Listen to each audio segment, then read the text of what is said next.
Lord, Ikaw ang mag-lead ng araw kong ito. Panginoon, maraming salamat sa bagong araw na ibinigay niyo sa akin. Alam kong marami na namang oportunidad ang darating na kasama ng araw na ito. Alam kong may mga bagong blessings ako na matatanggap ngayong araw na ito.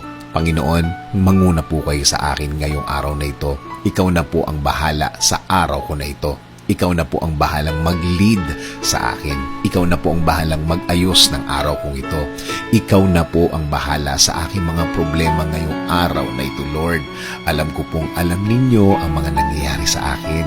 Alam ko pong nakikita nyo kung ano ang nangyayari sa araw-araw ko.